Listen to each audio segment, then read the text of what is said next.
আসছে 20 টাকা, 67 থেকে আসছে 100 টাকা, 13 থেকে আসছে 500 টাকা, 39 থেকে আসছে 100 টাকা। এই হলো টোটাল অ্যামাউন্ট। আর লাস্টে আবার দুটো আছে 64 থেকে 50 টাকা, 46 থেকে 10 টাকা। 9,000 টাকার মতো বেতন পান, বাসা ভাড়া 1500 টাকা দেন। এরপর আপনার বাচ্চার ট্রিটমেন্ট আপনি কতটুকু করেন, আর আপনারা তিনজনের সংসারটা কিভাবে কন্টিনিউ করেন? দেখা যায় নাইট পড়লে পরে আবার 25 টাকা বেশি পড়ে দিনে, রাত্রে যখন নাইট ডিউটি চলে দেখে 10,000 টাকার মতো আসে। বাবুর যে দুধ খরচ, তারপর ওষুধ। আমার একটা ফ্রেন্ড আছে ফাতেমা নাম করে, ও মেডিকেলে পড়াশোনা করে, অধিকাংশ সময় ও ওখান থেকে আমার ওষুধ সাপ্লাই দেয়। আমার আর একটা আপা আছে নার্সে চাকরি করে, সেও অধিকাংশ সময় ওষুধগুলো মেডিসিনগুলো তাদের মাধ্যমে অধিকাংশ সময় চলে, সব সময় পাওয়া যায় না, আবার কিনতেও হয়। ওষুধের দোকানে এখনও প্রায় 16-17 টাকার মতো বকেয়া আছে। ফার্মেসির ওই ভাই ভালো বলছে যে যতদিন লাগে ওষুধ নিয়ে যা, আপনি যদি যান তার কাছে শুনতে পারবেন, লিস্ট দেখলেই বুঝতে পারেন। বলছে যে আগে বাচ্চা ওষুধের টাকা বাঁচে থাকলে তো দিতেই পারবি।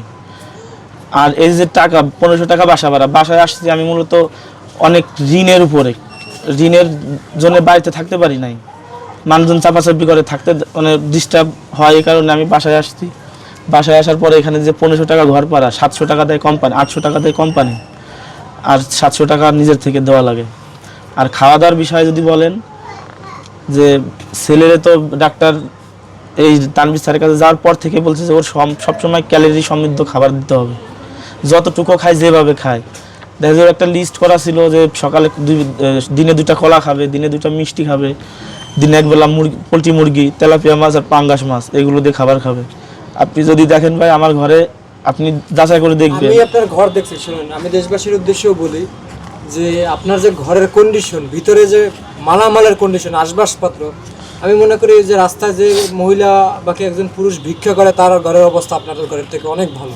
জি, বুঝছেন? আমি ঘরের মধ্যে গেছি, শুধুমাত্র একটা র্যাক আছে আর একটা বিছানা আছে, মানে তোষক আর বিছানা, এই হয়েছে তার মালামাল, আর একটা হাঁড়ি, একটা পাতিল, একটা কড়াই, এই হইল ঘরের অবস্থা। তো আপনার যে এখন ওর অপারেশনের ব্যবস্থা কোথায় করবেন?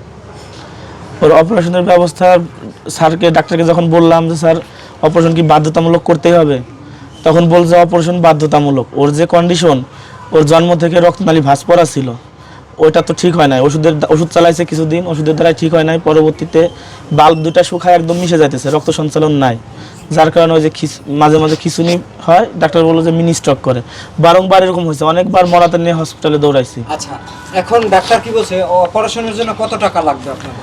ডাক্তার বলছে অপারেশনের জন্য একসাথে 2টা অপারেশন হবে, আগে ছিল একটা। যখন ফার্স্টে আমাদের বলে যে যখন হাটের রক্তনালী, হাট থেকে উৎপন্ন রক্তনালী কাটতে হলে 1.5 থেকে 2 লাখ টাকার ভিতরে এটা সম্ভব, ঠিক হয়ে যাবে, এর বেশি খরচ হবে না।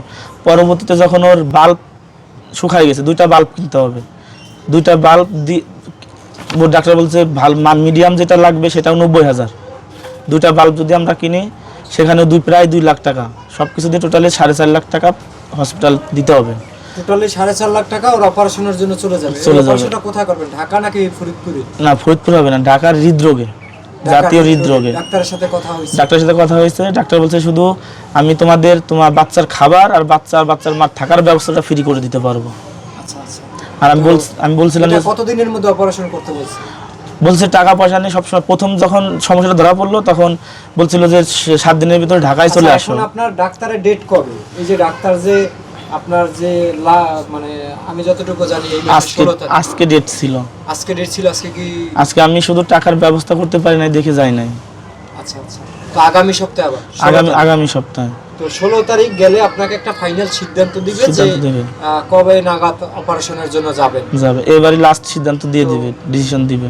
এর আগে আপনাকে নিয়ে পোস্ট করার পরে, আপনার বাচ্চার ছবি পোস্ট করার পরে বা কি ভিডিও দেওয়ার পরে আপনি কোনো কি টাকা পয়সা সাহায্য পেয়েছেন?